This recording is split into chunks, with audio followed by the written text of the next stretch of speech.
Cordial saludo, mi nombre es Angie Yarpaz, voy a hablar sobre los conceptos básicos sobre las radiaciones ionizantes. ¿Qué es la radiación ionizante? Es la energía capaz de desprender electrones, formar iones y produce efectos biológicos en los seres vivos. Clasificación por naturaleza física, radiación electromagnética como rayos X, rayos gamma. Por radiación corpuscular, alfa, beta, protones y neutrones.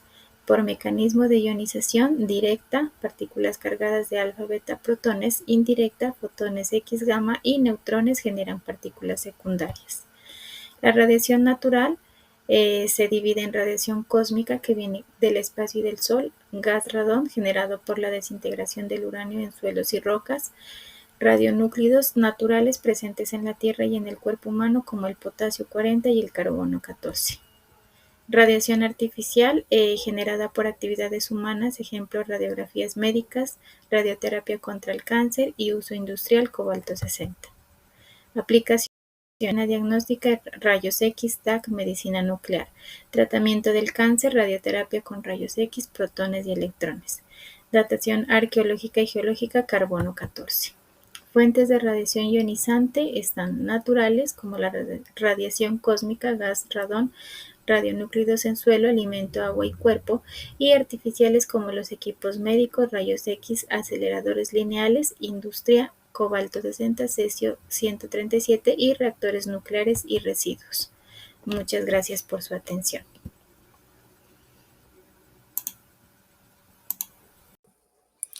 Buenas noches, tutor y compañeros. Me presento, mi nombre es Angie Vanessa Chincha y el día de hoy vengo a exponer acerca de los 5 tipos de equipos generadores de radiación iocinante. ¿Listo?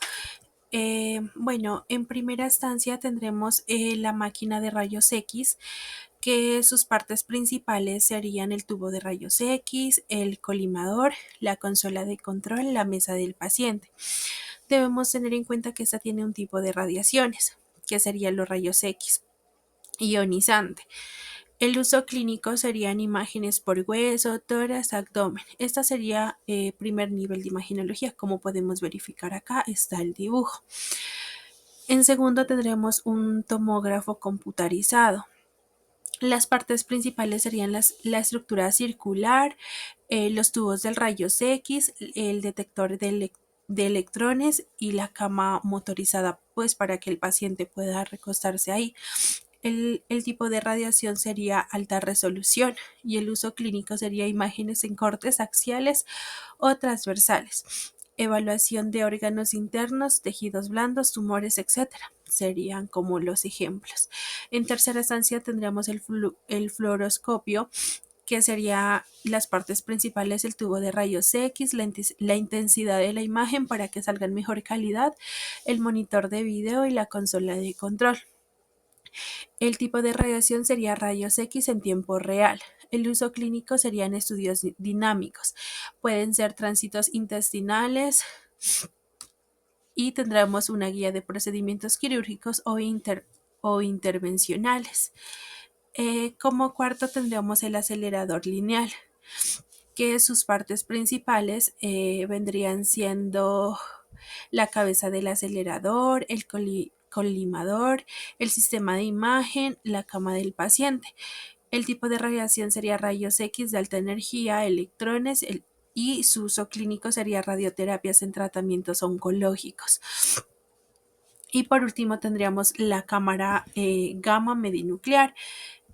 Esta cámara, las partes principales serían la cabeza detector, el colimador, el cristal centellador, la consola de adquisición y monitores. En este caso, el tipo de radiación sería detectar rayos gamma emitidos por radiofármacos. Eso es todo. Muchas gracias. Buenos días, ¿cómo están? Mi nombre es Viviana Alejandra Torres Padilla. Voy a hablar sobre los conceptos básicos sobre las radiaciones ionizantes, los puntos que me corresponden. Segundo, explicar el espectro electromagnético en términos de radiación ionizante, radiación no ionizante, energía, longitud de onda, frecuencia y aplicaciones.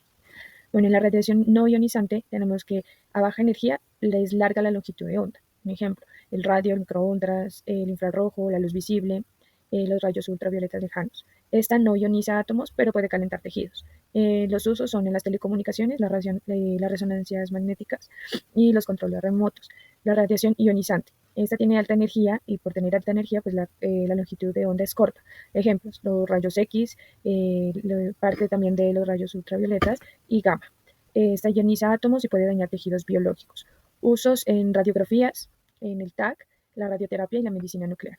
Bueno, seguimos dentro de este punto también encontramos los principios físicos, que viene siendo entre más frecuencia igual a más energía, menos longitud de onda igual a más frecuencia.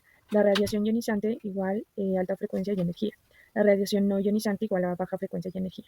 En conclusión, el espectro electromagnético se clasifica según la capacidad de ionizar la materia, lo cual esta determina sus aplicaciones y riesgos. Bueno, como tercer punto tenemos cuáles son los mecanismos de interacción de la radiación con la materia. Definir cada uno y agregar un dibujo o esquema, efecto Compton, efecto fotoeléctrico y producción de pares.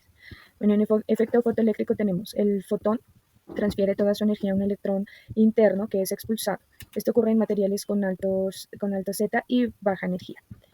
Bueno, esta genera contrastes en las imágenes y los huesos se hacen radiopacos, como podemos ver en la parte de la imagen. Seguimos con el efecto Compton. El fotón choca con un electrón externo, cede parte de su energía y se dispersa. Esta produce grises en tejidos blandos, pero también dispersión que reduce calidad y aumenta dosis. Seguimos con la producción de pares, con fotones. Bueno, la producción de pares con fotones es mayor o igual a 1,02 MeV. El fotón desaparece y se forma un par electrón-positrón. Esto es importante en la medicina nuclear y en los equipos PET, que es la tomografía por emisión de positrones. Bueno, estos efectos permiten la formación de imágenes fotoeléctricas blandos, Compton grises y pares en diagnóstico avanzados. Seguimos con el cuarto, es describir una radiografía de tórax en términos de la variedad de grises, teniendo en cuenta el efecto Compton, fotoeléctrico y los conceptos de radiopaco. Bueno, en efecto fotoeléctrico, este predomina en huesos y calcificaciones. Absorbe más radiación, aparece blandos y radiopacos. En efecto Compton, ocurre en tejidos blandos, músculos, grasa, órganos, genera dispersión y distintos tonos grises que permite diferenciar las estructuras. Entre el radiopaco y radiolúcido, el radiopaco absorbe más rayos X y blanco. Esto está en los huesos y los cuerpos metálicos. Y radiolúcido deja pasar rayos X, lo hace negro, aire en pulmones y tráquea. En la escala de grises en el tórax, como podemos mirar aquí en esta imagen, en el negro es aire en los pulmones. El gris oscuro es la grasa. El gris claro se puede visibilizar en corazón, músculos, vasos. Y el blanco, huesos, diafragma y materiales densos. Bueno, eso es todo. Muchísimas gracias. Ranulfo Villota Díaz. El día de hoy voy a realizar la exposición sobre la radiación ionizante.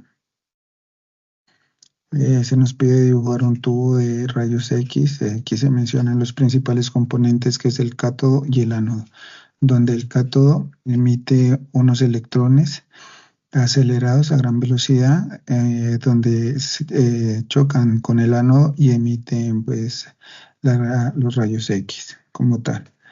Dice, la radiación de fuga pues es muy dañina tanto para el paciente como para el técnico profesional en salud. La radiación primaria pues es la que nos permite obtener una buena imagen, y la radiación dispersa afecta la calidad de la imagen y aumenta la exposición innecesaria. Tenemos también la comparación entre el tubo de radiología convencional y el tubo de mamografía. Pues el tubo de radiología convencional, su obtención de imágenes generales del cuerpo, incluyendo huesos, tejidos blancos y órganos. El tubo de mamografía, dirección de pequeñas lesiones y calificaciones en el tejido mamario, más que todo. Nos piden hacer un storyboard hablando sobre los procesos de desintegración, alfa, beta, la captura electrónica y la conversión interna y los rayos gamma. Donde pues alfa es un flujo de radiación cargada positiva, beta son electrones emitidos a gran velocidad, captura electrónica es un tipo de desintegración radioactiva, conversión interna es un proceso nuclear donde su núcleo excitado transfiere su energía, y gamma son ondas electromagnéticas a gran energía. También nos pide hablar sobre los tipos de radiación, sobre la fuente de flúor 18, la cual emite radiación beta positiva, la fuente de radiación de yodo 131 emite radiación beta y negativa, fuente radiactiva de tecnecio 99 se emite radiación gamma a través de un proceso de transición isomérica.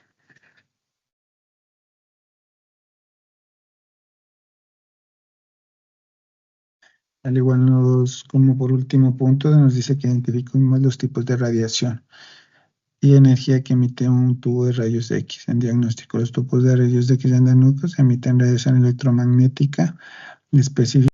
Cordial saludo, mi nombre es Claudia Chávez. Voy a dar respuesta a las preguntas que me correspondieron del curso Radiobiología y Radioprotección. 6. Se tienen 50 miligramos de L131 cuya vida media es de 8 días. Calcular la cantidad del isótopo que había hace un mes y cantidad que habrá dentro de 2 meses. La fórmula que utilicé es esta. Y la respuesta es: hace un mes había 672.5 miligramos de L131. Y la cantidad dentro de 2 meses, la misma fórmula, solamente que cambió, porque ya son 2 meses que vendrían siendo 60 días. Y la respuesta es: dentro de 2 meses quedarán 0,27 miligramos de L131. B. El periodo de semidesintegración es de 8 días.